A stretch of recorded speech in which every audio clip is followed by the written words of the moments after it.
Hello, good morning. എല്ലാവർക്കും കൃഷ്ണാസ് വേൾഡിലേക്ക് സ്വാഗതം. ഞാനിന്ന് എൻ്റെ തൊടിയിലെ ചില ചെടികളെ നിങ്ങൾക്ക് പരിചയപ്പെടുത്തുകയാണ്. ഇത് കണ്ടോ, ഇത് ചെറിയാണ്. അതിപ്പോൾ പൂത്ത് കഴിഞ്ഞിട്ടാ പിഞ്ചിട്ടിട്ടേ ഉള്ളൂ. ഇനി വളർന്ന് വലുതായി നോക്കുമ്പോഴാണ് നമ്മൾ അതിനോണ്ട് ഫ്രൂട്ട്സൊക്കെ ആയിട്ട് ഉണ്ടാക്കുന്നതും അച്ചാറുണ്ടാക്കാനും ഒക്കെ വളരെ ഉപകാരപ്രദമായിരിക്കുന്നത്. ഹലോ, ഇത് കറുവാപ്പട്ട മരമാണ്.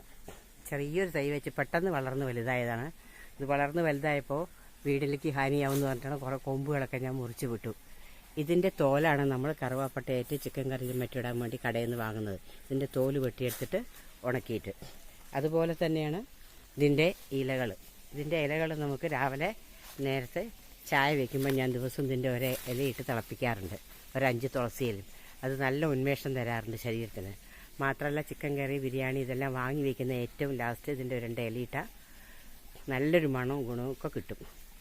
അപ്പോൾ നമ്മൾക്ക് ഇത് പെട്ടെന്ന് തന്നെ വീടുകൾ വളർത്തിയെടുക്കാവുന്നതാണ്. പ്രത്യേകിച്ച് പരിചരണം വേണ്ട, എല്ലാവരും അതൊന്ന് ശ്രദ്ധിച്ചാൽ നല്ലതാണ്. ഇതാണ് സർവ്വസുഗന്ധി. ഇതിൽ വിൽക്കാൻ കൊണ്ടുവന്നപ്പോൾ ഞാൻ വാങ്ങി വെച്ചതാണ്. ഇതും ചിക്കൻ കറിയിലും ബിരിയാണിയിലും ഒക്കെ ഇടാൻ വളരെ നല്ലതാണ്. സർവ്വസുഗന്ധി പറഞ്ഞ പോലെ പലതരം ഇതിൻ്റെ മണങ്ങളും കൂടി ഒരുമിച്ചിട്ടുള്ളതാണിത്. കറുവാപ്പട്ടടിയും ജാതിക്കടിയും എല്ലാറ്റിൻ്റെയും മണമുള്ള ഒരു ഇലയാണിത്. ഇതും ചിക്കൻ കറിയിലൊക്കെ ഉപയോഗിക്കാൻ വളരെ നല്ലതാണ്. എല്ലാറ്റിൻ്റെ ചുവട്ടിലും ഞാൻ ചപ്പടിച്ച് കൂട്ടി വെച്ചിരിക്കുകയാണ് ഒരു തണുപ്പിന് വേണ്ടിയിട്ട്. ഇതെൻ്റെ പേരമരമാണ്. ഞാൻ തനിയെ വിത്ത് വീണ് മുളച്ചിട്ട് ഉണ്ടായതാണ്. അതിൽ നിറയെ കാക്കിയൊക്കെ ചെയ്തു. പകുതി അണ്ണാർക്കണ്ണനും പിന്നെ നർച്ചറികളൊക്കെ വന്ന് കൊത്തിയിട്ട് പോവും.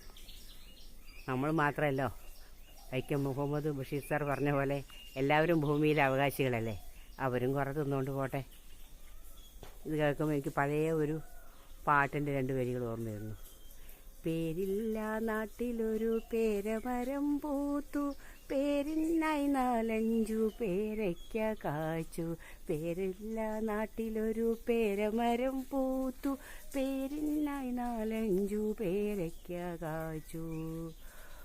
ഓക്കെ, ഇനി ചാമ്പയ്ക്കൊക്കെ പൂത്ത് വരുന്നുണ്ട്. അതൊക്കെ ഞാൻ പിന്നീട് ഒരിക്കൽ വീഡിയോ ചെയ്ത് കാണിക്കാം. Thank you for watching.